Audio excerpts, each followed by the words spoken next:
Sostam Max e não King, não é verdade, porque Frida é o símbolo e não Margaret Thatcher. Artista, são de esquerda do AP, é fácil sei quantos pobres ajudados por Gregório do Viver. Globo xinga, 64 defendeu e 64 apoia quem tá no poder. Independente de lado, falsa acusação de estupro é válida pro feminismo, se favorece a causa, não importa meu amigo aluno. E sabe quem é Maximizes, quem é feminicídio, quem mata alguém por ser mulher. Quantos homens morrem por dia, não interessa, veja que chupa o PSDB e vice-versa. Direitista, progressista tipo Reinaldo Azevedo não existem. Luiz virou Padre Quevedo. Brasil, país de duas medidas de um peso. MST são bandidos que não vão presos. Ei, batemos panela pra não ver ela vazia, pra que amanhã também não seja o mesmo dia. A legião se prepara, treina alvo enquanto lê. A minha arma é a palavra e o alvo é você. Nosso Brasil machadado e martelado vai viver, ressuscitado pelo Messias, Messi Monsieur. A leitura ainda cura, Chagas Sara, veja Sara, sem risco de ser picado novamente pela praga. O que Michel fora Temer está fazendo com nós, não vai mais com sua esposa há um bom tempo. Fode quem tá na base massacrando o massacrado. Quando não tiver mais sangue, o que mais vai ser sugado? O que mais vai ser sugado? O que mais vai ser tirado de nós? E uma leve todo o resto da carne podre com voz. Dia da Terra, ou oficialmente Dia Internacional da Mãe Terra, ou ainda Pachamama, como dizem nos Andes bolivianos e peruanos para se referirem à deidade, é uma data criada pela Organização das Nações Unidas em 2009. Contudo, a história dessa comemoração é bem mais antiga nos Estados Unidos. O primeiro Dia Nacional da Terra ocorreu em meio ao movimento hippie americano em 1970. A ideia de uma data para marcar a luta pelo ambiente veio do senador democrata Gaylord Nelson, líder de um movimento ativista ambiental. Mas já antes disto, em 1955, o então primeiro-ministro soviético Nikita Khrushchev decretou neste mesmo dia 22 de abril que passaria a ser o dia de celebração do comunismo. Era a data de nascimento de Lenin. Quando o comunismo foi imposto na Rússia em 1917, a primeira coisa que fez foi proibir a posse da propriedade privada. No comunismo, o Estado passou a deter toda a propriedade e todos os recursos naturais. Em países ditos capitalistas, a partir dos movimentos hippies, o Estado passou a criar áreas de preservação ambiental permanente. E nestas áreas, as pessoas estão proibidas de explorar os recursos naturais e o solo. Em alguns países capitalistas, onde a propriedade não pode ser simplesmente retirada dos seus proprietários por decreto ou lei, existem atualmente medidas que asseguram um fluxo gigantesco de tributos para garantir a compra da propriedade por parte do Estado, para a tornar inacessível a qualquer tipo de utilização ou desenvolvimento. Ou seja, o próprio contribuinte paga para ser desapropriado da terra. A pedra angular do capitalismo é a posse de propriedade privada. Os pais fundadores nos Estados Unidos da América, por exemplo, consideravam esta questão tão importante que protegeram constitucionalmente esse direito, declarando que nenhuma propriedade privada pode ser tomada para uso público sem justa compensação. Em todo o país, porém, o governo tomou efetivamente propriedade privada através de dispositivos como a Lei das Espécies Ameaçadas de Extinção, ou Endangered Species Act, que nega o uso de qualquer propriedade onde se encontre uma espécie listada. No Brasil, já vimos vários proprietários agrícolas sendo retirados de imóveis com escrituras passadas a várias gerações por conta da proposta de preservação ambiental. E mesmo quem tem escritura tem o uso de sua propriedade limitada sob a lei ambiental. Alguns donos de propriedades perdem-nas efetivamente para o controle do governo. São leis ambientais que muitos piamente se orgulham de fazer cumprir. A economia de um país enfraquece quando famílias inteiras são desapropriadas e quando são negados aos seres humanos os benefícios dos seus recursos naturais. No Ocidente inteiro, vastas reservas de bens naturais estão agora inacessíveis. Praticamente nenhuma estrutura pode ser construída sem a realização de um estudo de impacto ambiental. Há também movimentos em certos países onde a administração pública está a fazer esforços para destruir barragens que fornecem energia hidroelétrica sob a desculpa de hipoteticamente salvar uma determinada espécie de peixe. Em muitos países, o acesso à água demanda licença pública, quando a mesma não está privatizada para grandes companhias globalistas. O ex-vice-presidente americano Al Gore escreveu, abre aspas, a adoção de um princípio organizador central significa iniciar um enorme esforço para utilizar todas as políticas e programas, todas as leis e instituições, todos os tratados e alianças, todas as táticas e estratégias, todos os planos e medidas para utilizar, em resumo, todos os meios para parar a destruição do ambiente, fecha aspas. Gore apelou a uma transformação violenta da sociedade para concretizar este objetivo de controle total centralizado do governo, a imagem da marca do antigo regime soviético. Inclusive, pouco depois de o ex-presidente soviético Mikhail Gorbachev ter deixado o poder, fundou um movimento ambientalista internacional. O Dia da Terra, comemorado exatamente no dia de aniversário de Lenin, acaba sendo um tributo ao fundador implacável do comunismo soviético, cujos objetivos estão a ser atualmente cumpridos sob o disfarce de salvar a terra dos agricultores, dos pecuaristas, dos mineiros, dos extratores de madeira, petrolíferas e químicas. Mas é claro, apenas dos pequenos, já que as grandes corporações globalistas têm vastíssimas áreas para explorar e, com o monopólio cada vez mais consolidado, aumentam os preços, tornando cada vez mais difícil com que os pobres tenham acesso àquilo que é um direito de todo o homem, o uso dos recursos no planeta onde ele vive. Em resumo, qualquer um que procure utilizar a enorme abundância da terra para melhorar, enriquecer e alargar as vidas de pessoas em todo o mundo está proibido, pois a terra já não lhe pertence. A Mãe Terra, também conhecida como Gaia, uma deusa mitológica que cada vez mais é adorada por pessoas bem intencionadas, mas enganadas, que abandonam seus valores, suas tradições e até seu direito de sobreviver por conta desta adoração ao meio ambiente. Um forte abraço e até o próximo vídeo, se Deus quiser. Professor, qual o impacto que essa agenda causa na sociedade e qual a melhor forma de desmistificar esse assunto para a grande parcela da sociedade que não tem conhecimento profundo sobre o assunto?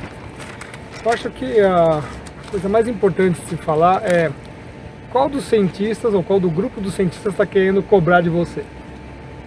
Esse é o grande ponto.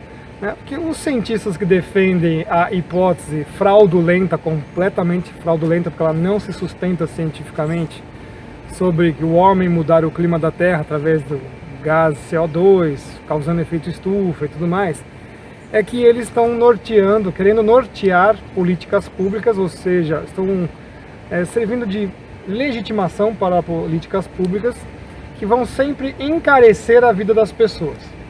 Tá? Então esse pessoal está defendendo exatamente isso. Quando você vê o pessoal que é ao lado contrário e fala que isso não tem nenhum fundamento científico, essas pessoas não estão te cobrando absolutamente nada.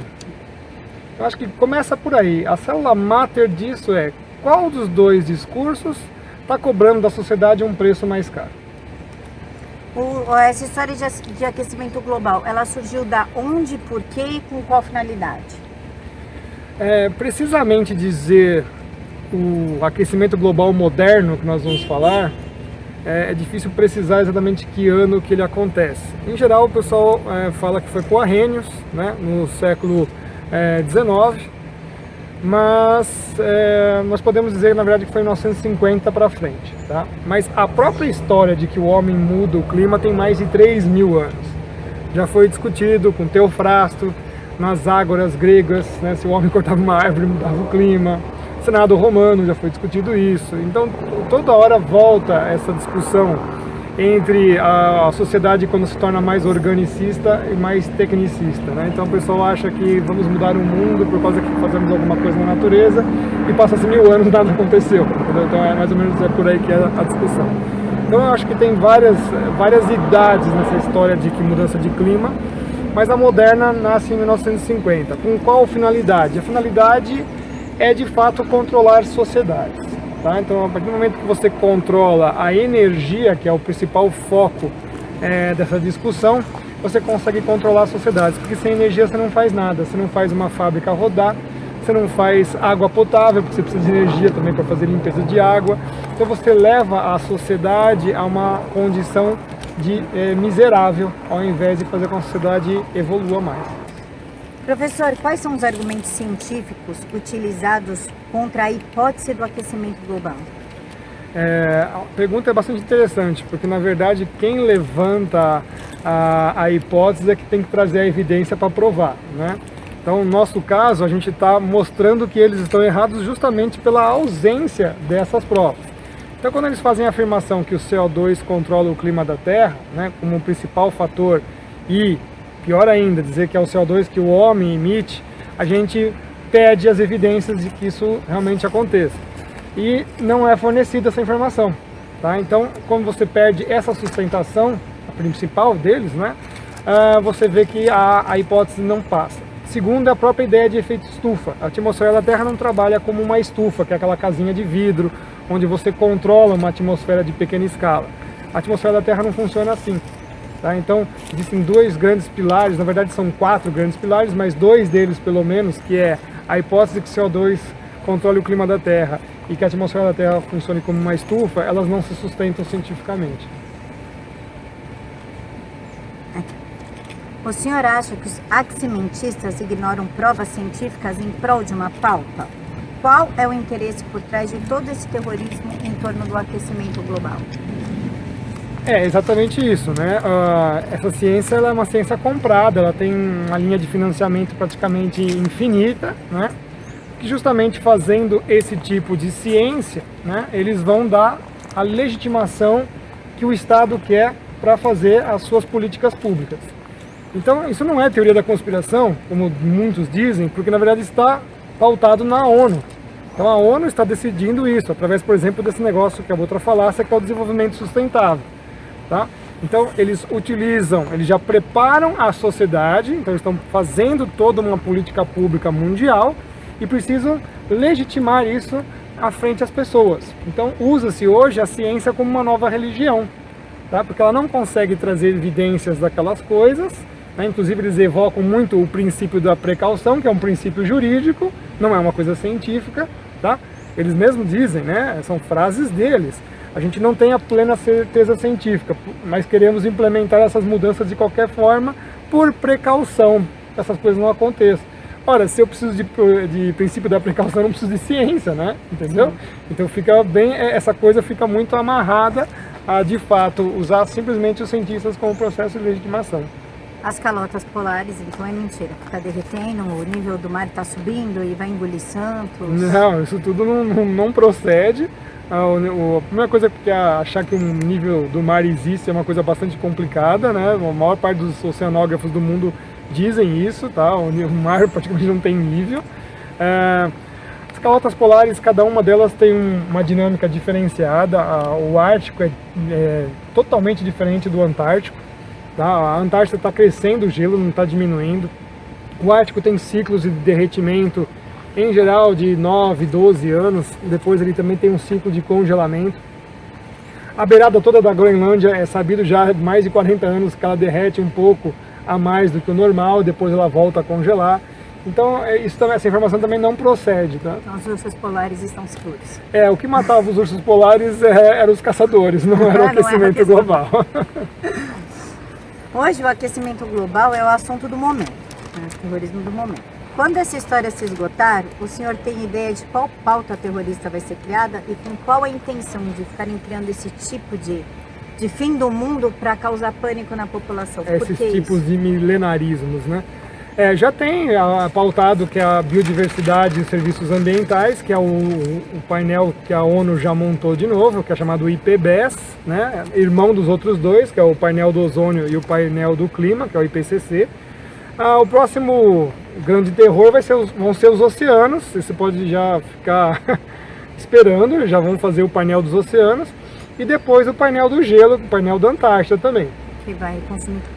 Porque eles querem ter, né, algum tipo de domínio em cima disso. Também nós temos várias visões sobre a Antártida, territorialista, imperialista, ambientalista, tem vários tipos de visão de abordagem ao continente antártico. E finalmente também tem o painel do espaço, onde já se discute que as órbitas da Terra estão cheias de lixo espacial, portanto você não pode, país pobre, você não pode lançar o seu satélite para controlar o seu próprio ambiente, tá? Então já tem esse discurso também, porque tem lixo espacial demais. Então vejam que quando você elenca isso, e isso está nos próprios relatórios, como o relatório Brundtland, os relatórios da Rio 92, eles indicam exatamente os lugares que eles querem atuar. Então quando você fatia esse todo, você observa que eles estão controlando, né, estão dominando todas as áreas através, então, de novo, do processo científico como legitimador, né, implementando as políticas públicas que a ONU quer colocar. Com a ajuda do Greenpeace. Com a ajuda de todos os ONGs que estão por aí.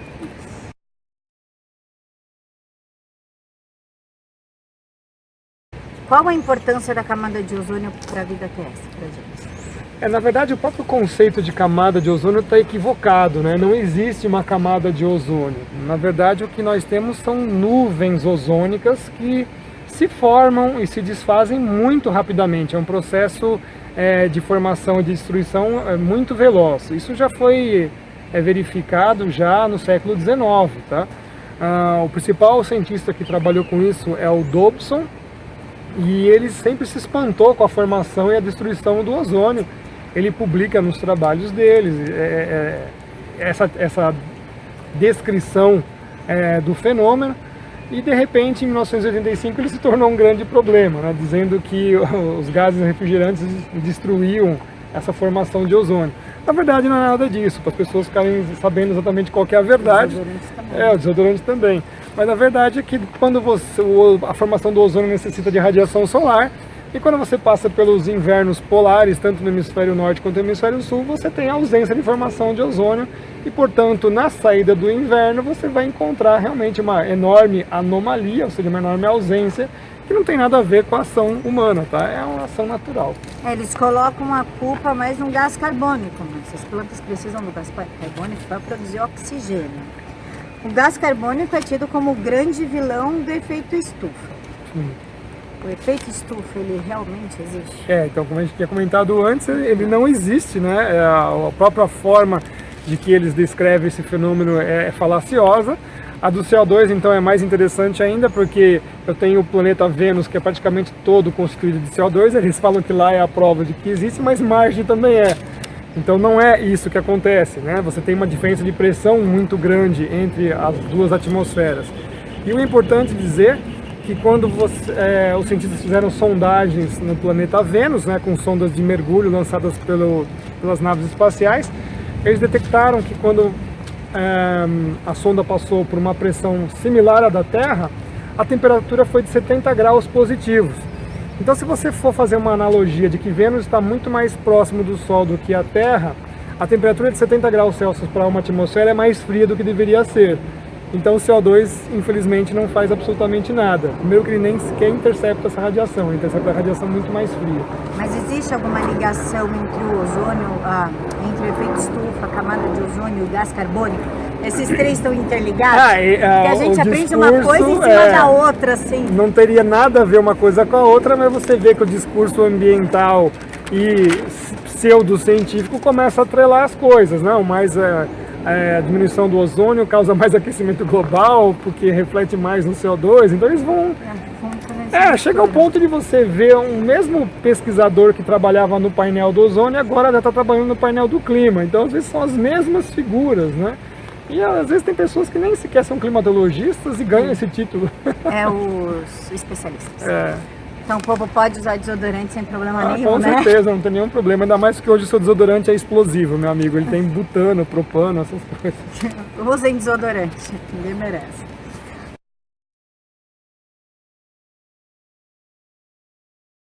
Qual o impacto do desmatamento sobre o clima global e o clima local? O clima global não tem absolutamente nenhuma consequência, porque a quantidade de florestas para o globo é ridiculamente pequena. A própria altura, a estrutura do dossel é muito pequena também em relação à atmosfera. No clima local você vai ter algum impacto, sim, você pode ter diminuição de sombras, então você tem mais incidência de radiação solar, mas isso não vai virar um problema ambiental colossal que não vai ter nenhum tipo de solução. A própria floresta se renova, tá? Então esses ciclos de renovação florestal acontecem em ciclos de 20, 30 anos, principalmente são as florestas tropicais. E o interessante é que na conta do desmatamento eles nunca colocam a parte em que a floresta realmente renasce, né? Ou assim também, é assim que é feito, tá?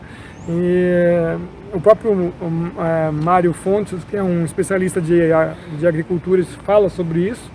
Tem um vídeo interessante dele fazendo essa discussão. Agrônomo, perdão, né? Ele é agrônomo. E ele conta, olha, o pessoal só coloca a conta para baixo, mas nunca coloca a conta para cima quando você tem o reflorestamento e a própria recuperação florestal. A Amazônia é realmente o pulmão do mundo? A gente precisa nunca secar a foi. Amazônia? Eu acho que a Amazônia é o banco do mundo. Se você quiser dar uma nova denominação, é isso daí, é o banco. Por isso está todo mundo querendo assaltar o seu banco, certo? Então a gente tem que ter essa visão idiota e podre que tem por aí, não, porque de ambientalismo, etc e tal, e ter uma visão mais nacionalista, que estão de olho no seu dinheiro, no seu banco, nos seus recursos financeiros, tudo que está aqui, tá? Que pode gerar bastante riqueza para o nosso país, e o pessoal está simplesmente abandonando isso em prol de uma causa ambiental totalmente doutrinária. Fictícia. Totalmente fictícia. Caso as florestas sejam extintas, como haverá chuva? Bom, primeiro porque a chuva não depende da floresta. Um caso extremo foi justamente o estado de São Paulo, que foi praticamente todo devastado por causa do café, e os totais pluviométricos aumentaram. A gente aprende na escola, né? Chove no solo, aí cresce a plantinha. Parece, nossa, exatamente. Esse conceito é extremamente equivocado. Ele nasceu em Nairobi, na convenção da desertificação, de achar que a árvore faz chuva, né? Então é interessante que o pessoal vai programar os modelos de computador e coloca lá essa equação. Então é óbvio que quando você corta a árvore, o modelo responde que não tem mais umidade na atmosfera e, portanto, não tem chuva. Não é assim que funciona, tá? Isso é uma coisa bastante precária. Uma coisa não está relacionada, é relacionada ao rio, não à árvore. Na verdade, a árvore está relacionada à chuva que tem lá, tá? Então, os grandes climatologistas da geografia, eles, para traçarem como era o padrão observado na atmosfera da Terra, porque o ar é invisível, não tem como saber essas coisas, era justamente no reflexo na vegetação. Então, eles já sabiam quanto que tinha de chuva, depois você vai ter dados para corroborar essas informações, e qual era o tipo de vegetação que tinha lá. Então, por que tem cacto aqui? Porque essa vegetação só se adapta a tal condição. Então as florestas chamadas rainforests, florestas de chuva, não são florestas porque elas fazem chover, elas estão lá porque chove muito. O decreto do Temer, polêmico da Gisele Bündchen lá, a moça que usa roupa de pele de animal. O decreto 9.042/17, idealizado pelo presidente Temer, o RENCA, onde ele extingue a reserva do cobre que está localizada no estado do Amapá. Causou grande revolta na mídia, obrigando o presidente a ceder à pressão. Qual seria o impacto ambiental de explorar essa área?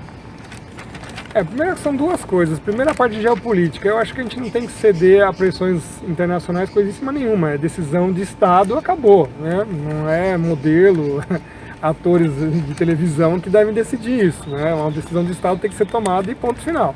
A segunda parte é a parte operacional, como é que isso vai ser feito. E dentro dessa parte operacional também a parte comercial, quem são as pessoas que estão envolvidas. Então, eu acho que tem que deixar mais transparente essa segunda etapa, ou seja, como é que eu vou fazer esse processo. Hoje, na mineração, nós temos aí N maneiras de fazer uma mineração extremamente responsável. Então eu acho que a gente não tem que abrir mão de coisíssima nenhuma, nós precisamos de recursos, nós precisamos de dinheiro, o Estado está falido, né? Principalmente pela corrupção sistêmica dos nossos governos, né? Então não dá para simplesmente o povo ficar pagando a conta toda hora, né? Também geraria emprego, né? Gerar emprego e tudo mais. Então, esse segundo ponto é que tem que ser levantado. Como é que é feita essa parte operacional de fazer a logística, de tirar o minério? Isso temos hoje N tecnologias. Vários engenheiros de Minas sabem muito bem como preservar o ambiente e fazer a exploração. Então, é conversa furada isso daí. As pessoas não devem acreditar nisso. E a segunda é quem que vai fazer. Quer dizer, são empresas de interesse nacional ou não, né? Porque, de fato, lá está tudo muito bem loteado entre tribos indígenas e ONGs, etc. e tal, também, e estão explorando aquele negócio ilegalmente. Então, acho que tem que sim ter a presença do Estado, porque aí a coisa fica transparente, a gente vai saber, de fato, o que está acontecendo. Agora, é uma caixa preta.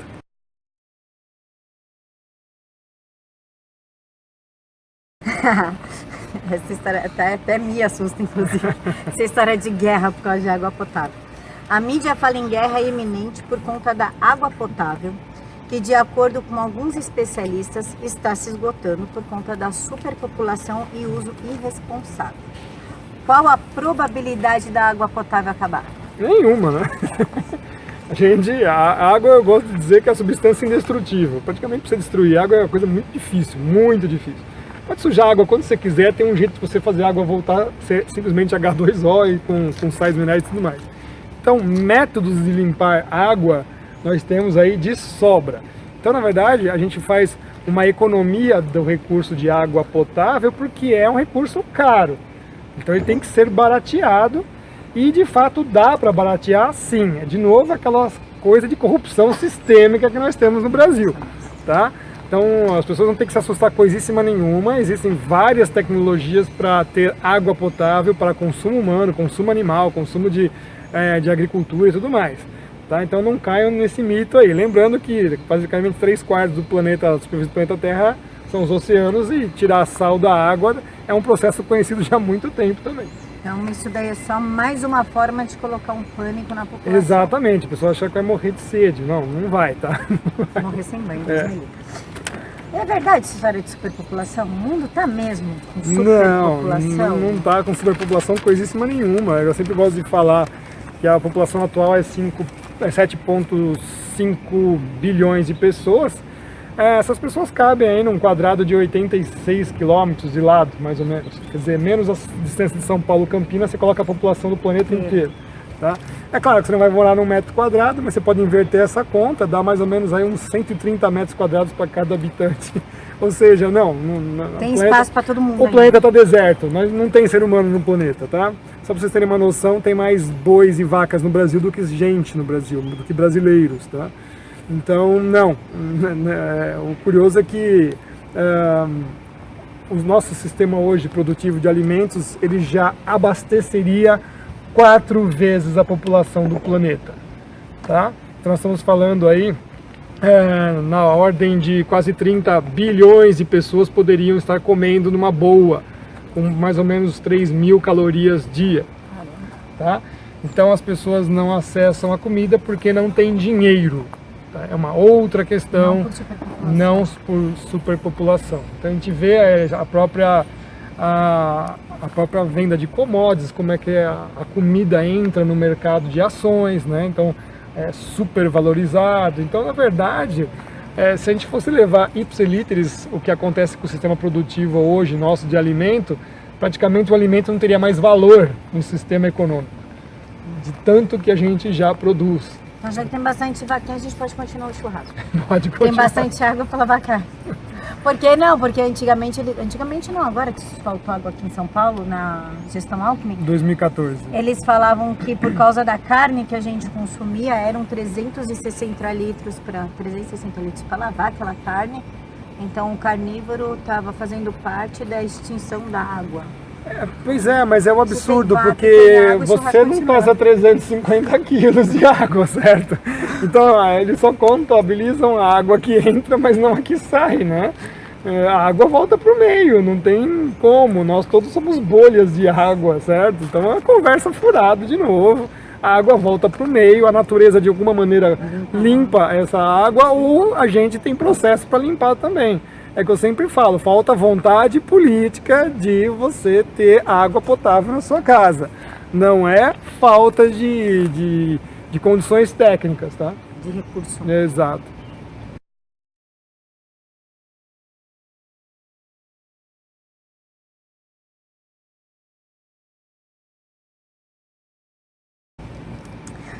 Terra plana e sol frio. Tenho que perguntar, é um assunto que o povo pira. Há alguma comprovação científica que a Terra é plana? Não, nenhuma. Só os livros de ficção científica. E por que veio esse assunto de novo? Eu creio que é para associar o pessoal que gosta de terra plana, que também combate o aquecimento global, com as pessoas que combatem o aquecimento global pelo método científico, entendeu? Eu acho que é isso, é a minha visão solitária aqui, tá? Mas essa ideia de terra plana é absurda, não tem como. O pessoal fala que tudo é mentira, não. Os próprios sistemas atmosféricos têm que ter a inércia planetária que só pode acontecer numa esfera, tá? Existe uma regata oceânica que é ao redor da Antártida. Se fosse a Terra plana dando a volta na Antártida do jeito que eles fazem, a regata seria gigantesca. Existem voos transantárticos que saem da América e vão para a Austrália, passam por cima do continente antártico. Então não, a Terra é redonda mesmo, esférica, não tem nada de terra plana. E o Sol é quente. O Sol é quente.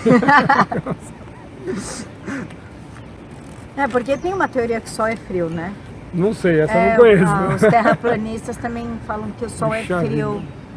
vida. Então eu acho que ele vai mandar raios de frieza aqui pra mim. Vai cair gelo daqui a pouco. É. Então o Sol é quente, graças a Deus. Pode dormir tranquilo. Todas as estrelas são quentes. Entre elas, você pode falar que estrelas são frias entre elas, né? Porque algumas têm uma temperatura absurda e outras são muito mais frias. Mas não que elas são frias. E não o Sol. Não o Sol.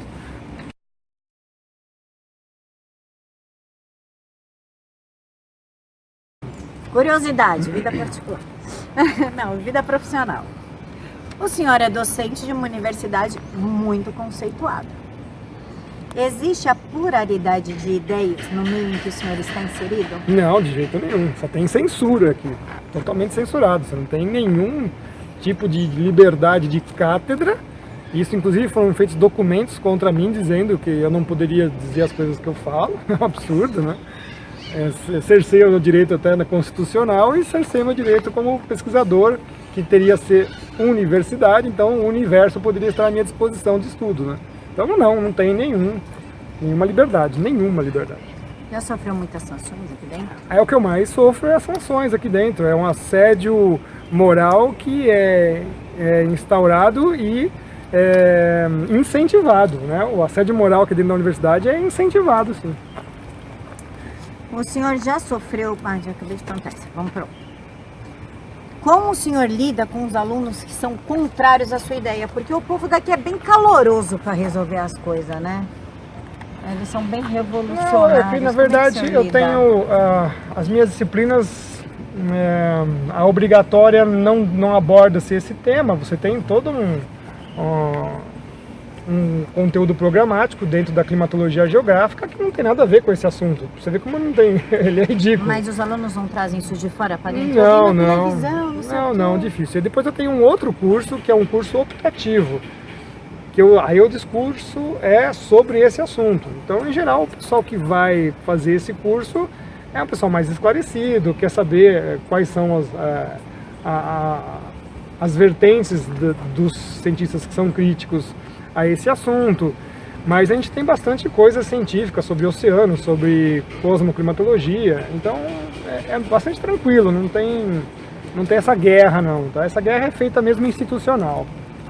Não é nem dos alunos, é da parte de leitoria, é coisa de cima, do andar de cima, porque pelo que a gente vê na televisão, a gente imagina, né, que os alunos aqui são bem acalorados e parece assim, que vão invadir a sala, quebrar tudo, que se discorda. Não, mas então, se você for ver, justamente o perfil da nossa universidade da filosofia seria justamente fazer esses tipos de questionamento. Então, na verdade, eu estou na linha certa deles de pensar. Contribuindo com a exatamente. Agora, ao contrário, é do corpo docente ser contrário ao que eles mesmos pregam, né? É o pensar, é o questionar. Exato, isso é muito curioso. Punição real de perder aula, de ser suspenso, o senhor já sofreu? Sim, várias. Corte de salário foi o último, alegando que eu não tenho publicações, que é uma enorme mentira, que a gente prova que é mentira, mas a gente não é ouvido, tá? Justamente porque como nós estamos defendendo o nosso ideal, e o nosso ideal mostra que é uma política externa contra o Brasil, né? Então o pessoal trabalha a favor desses agentes externos contra o Brasil. Então uma pessoa como eu, que está defendendo a nação, que está defendendo nossos ideais, ela é mal vista por essas pessoas, então eles vão fazendo todo tipo de sanção. Então corte de salário foi um deles, né? Então fiquei com os vencimentos reduzidos a mais de 85%. Então corta a tua família, sustenta a tua família e tudo mais. E toda hora tem denúncias vazias, né, com processos aí que administrativos vão sendo formados dentro da universidade, né? Mesmo porque ela coloca no perfil do senhor um monte de artigos que o senhor escreveu. Falar que o senhor não tem publicação. Mas o pior de tudo é não avaliar os que já foram colocados. Eles congelaram a minha produção científica em 2012, para falar que eu não trabalho, né? Isso é um absurdo. Mensagem final. O senhor quer falar algo, passar algum recado para o nosso público? Em geral, é exatamente o que a gente vem dizendo, né? Para as pessoas ficarem atentas, quais são os cientistas que estão dizendo que você tem que colocar a mão no seu bolso e quais são os que não têm. Quais são os cientistas que estão usando um discurso que uma hora eles falam que é de direita, que é de esquerda, que não é, que eles nem sabem o que é, né? Que estão afrontando o nosso país, os nossos interesses. É isso que está em jogo. Tá? Então, é uma parte política. O discurso científico, na verdade, já miou em 1990. Já se foi provado que tudo que eles estão falando é mentira. Então, como é que pode ficar 27 anos com o mesmo discurso, né? Dizendo, olha, está acontecendo... agora não, já são 29 anos, desculpa, 27 já derrubaram, 29 com o discurso do IPCC, dizendo que isso acontece, que é verdade e tudo mais, que é uma enorme fraude, tá? Então temos que olhar aí o viés geopolítico que está por trás disso. Quais são as forças internacionais que estão aí ameaçando o nosso país? Eles acham que não, isso é tudo teoria da conspiração, que é uma mentira, porque nunca leram nenhum tipo de documento da ONU, relatório Brundtland, relatórios finais da Rio 92, da Rio +20 e tudo mais. Tá? Então acho que esse aí é o recado. Professor, muito obrigada por nos ter recebido, pelo tempo todo que o senhor dispensou a gente. Eu que agradeço a oportunidade. Obrigada.